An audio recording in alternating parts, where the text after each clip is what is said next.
Halina mga bata, tayo'y kumanta. Alamin natin ang parte ng katawan. Ito ang mata, gamit sa pagtingin na. Ito ang tenga, gamit sa pakinig na. Ito ang ilong, pangamoy ng pagkain ni Kae.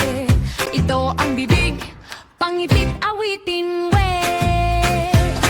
Ulo, balikat, tuhod at paa. Tayo'y gagalaw ng sabay-sabay na. Kamay ay ikaway, paay itapat. Masayang matuto habang naglalaro at sayaw.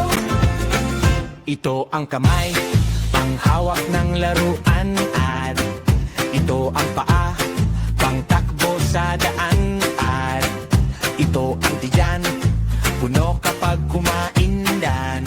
Puso'y masaya kapag tayo'y umaay.